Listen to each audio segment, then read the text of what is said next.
Hey everybody. When we started back like 2 months ago now, which is crazy to say, with this distance learning, I put out a Screencastify tutorial for you guys, so you can find that back in your email if you search for it from me. But I wanted to make a new one now that we all have kind of a different grasp of it, and we're kind of further into getting ourselves settled with distance learning. But I wanted to kind of put out there how you can video your lessons, because I know the push now is making sure we're Zooming, making sure that we have video lessons and we're communicating with our students as much as we can and trying to provide them with some sort of normalcy during this crazy time. So I really wanted to make sure I put together something special. So this is a brand new tutorial of how to video record your lessons. So I'm going to kind of go over a couple different things with you guys, some tips that I have. I just want to start off with saying I made this distance learning website. I know some of you have checked it out, but if you ever have any questions or anything, there's a Google form right here you can put in. There's this whole guide to Google Classroom. If you click on any of these things, and you click on like inviting guardians, unenrolling, muting, removing, whatever. So if you click on any of these, it'll bring you to tips and screenshots of exactly what to go through to answer any of these questions you have about Google. Tutorials and videos. If you click on a picture, it'll give you more info for it, but there's tons of different tutorials and video tutorials that I've made and I'm putting up here to try to showcase some new things to help you connect with your students more. Learning websites, so just like really good websites. If you haven't seen them already, Vooks is a great one, Nearpod. Flipgrid, if you haven't used Flipgrid, this is something I just want to like push out there. I have like gotten a lot of teachers on this because I'm really super passionate about it. But what you can do is you can take videos like this one, you can put it into there, you can put lessons, questions, whatever. The students can actually record videos and give you video responses back. If they don't want to be seen, there's whiteboards too. So you can use this for math with like a problem of the day, reading. It could be like a video reflection. Really, you can do this with a ton of stuff. And then there's an app section, just like app suggestions. Like if you know you have kids like on iPads and stuff like that, you can suggest apps if parents are asking. So I'll send this link out again, but this is the distance learning website. So getting into video recording, the first thing that I would recommend you do is making sure that you are chunking your instruction. We really, with a video platform, you only have the kids' attention for about 6 to 9 minutes. If you're just kind of talking to them. And in order to hold their instruction, you don't want to be giving this full-blown lesson. I think these video recordings are best done for mini lessons. And you can even embed these videos into like the first slide of your lesson. And then this way, the rest of your lesson can follow. So they'll go to the first slide, watch your video, and then start working on there. It's like a great little mini lesson intro tool. And a 6 to 9 minute video isn't as like harrowing on us as for like a full like hour lesson. So it's a much simpler task just to do like mini lessons based on what we're doing for the week. My next one is to build video ready slides. So when you're doing something like this, you want something to show the kids that you're teaching. So how I just started this website, I'm going to show you an example of a video, like video ready slides that you could do. So this is one of the lessons I did with my kids. I'm going to move my face over in this corner.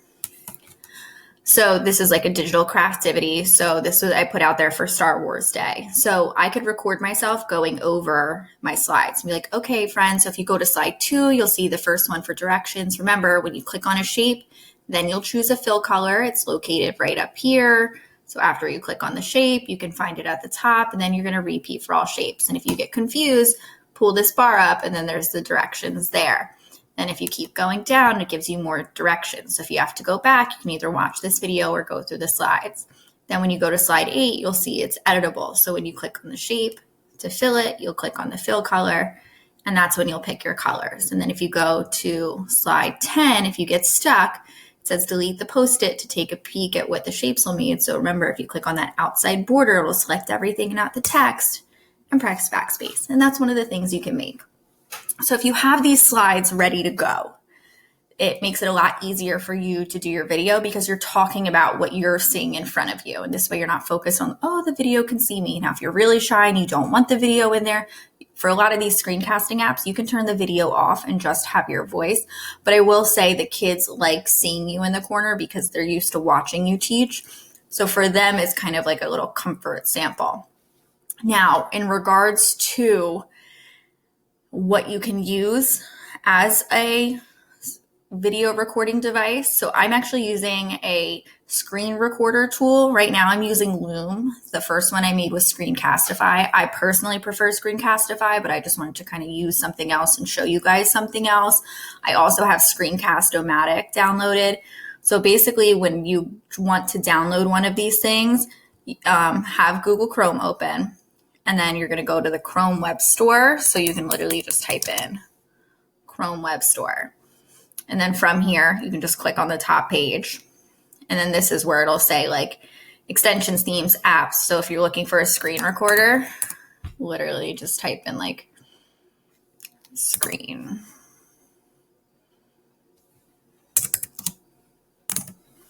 recorder. Here we go. The first one is Screencastify, number one screen recorder. I mean, I personally just love it. Hippo Video is another good one. You can screen record and video edit. Most of these you can. If you're looking for something specific like Loom, you can just type in the name. But normally when you search it, the most popular ones from people pop up. So you can do Loom, you can add it. Whatever you want. If you're looking for things that you can do for Zoom or whiteboard. So if you look for whiteboard. So if you look, the first one right here is Ziteboard. So this is a Zooming collaborative whiteboard. So if you're on Zoom, and you can actually take this tool right here, and it'll give you the overview of what you can do, but you can actually have a whiteboard up and you can actually do whiteboards while you're on Zooms with students. And it usually has like a little video. So if you're looking for something or have an idea, search it in the web store because you never know. It might be something that exists. Once you want to do something or get something, you just click add to Chrome. It'll say like add it. You just click add extension. It'll download and then it just pops right up here in your list of bars. So this is Loom. This is Screencast-O-Matic. This is Screencastify. I use them all. This is the Bitmoji extension. Highly recommend. Game changer. I have the Google Classroom, Share to Classroom extension, which is also awesome. Like I could be on here, my template, and I can just click right from here, Share to Classroom. So I don't have to go back in, click on add, or add my classes. So if I just click on a classroom, it'll say right here, push to students. I can click, students can comment on file, edit file, or if I change it, create assignment.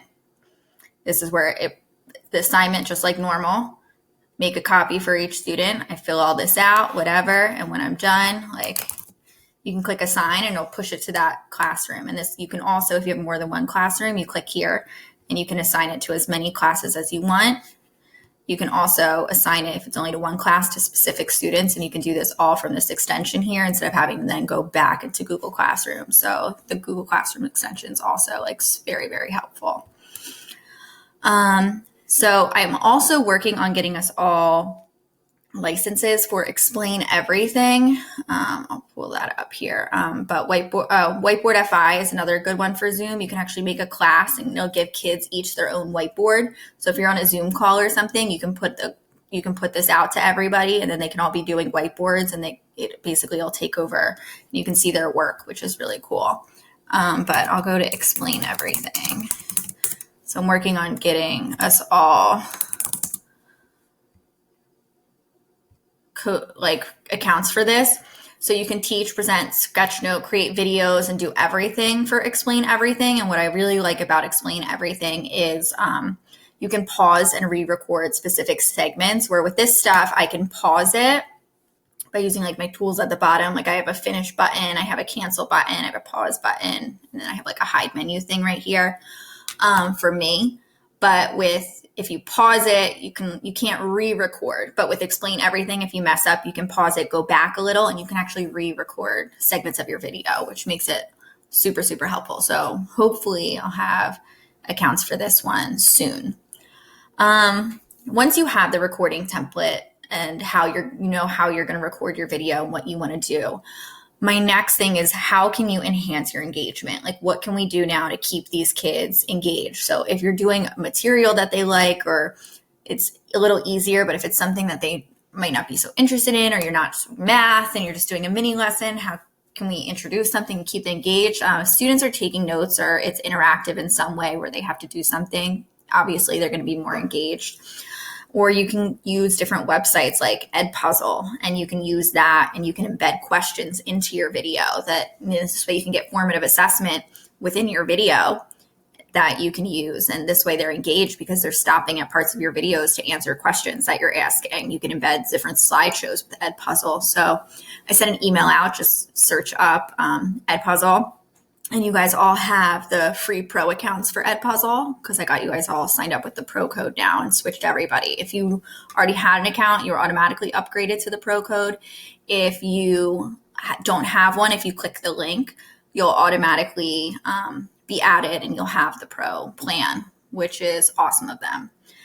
My last step is just be yourself. The kids miss us. They miss seeing us. They miss what we do in the classroom. So if you usually joke around or do something, let that be your thing. I know Edward's in a lot of my videos, like the kid, I always talked about him or had his picture up in class sometimes, but literally I'm just like sitting here eating goldfish and I'm interacting with the kids. They'll be like, haha, Miss Smiling, you always ate your goldfish.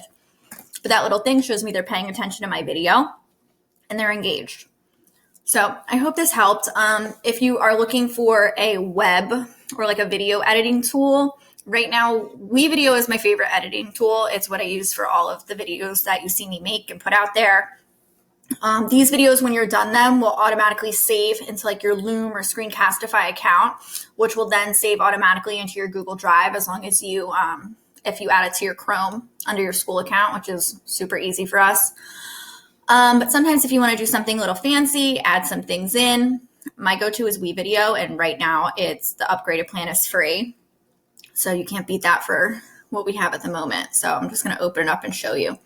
So you can upload all of your stuff here. When you click on import, you can import it right from Google Drive. So if you save your stuff to Google Drive, you can import it right from there. You can browse to select from your computer. You can drag and drop. You can also do it from OneDrive. So depending on how you save your stuff. This is my Build a Bridge, Learn at Lunch video. So as you can see, like the videos I'm doing take a lot. I'm layering things so I can have small screens on top of big screens. I'm adding audio in there. I'm using green screen. I'm adding audio. I'm adding different elements. I'm adding text overlay. I'm adding headings. So that this way I can have my little create in the corner. Like if I double click on it, I can make it bigger or smaller. Like that's how I'm doing all this stuff, but it's capable of all that. So if you want to go the extra mile or you want to experiment, you can do basic things, just merge videos together, or you can do extra. It just depends on what you want. So I just figured I'd show that real quick. Well, I hope this helped. If you guys have any questions, you can shoot me an email or you can go to my distance learning website and put something in here. I do check it to see if you guys need any help. But thank you. Bye.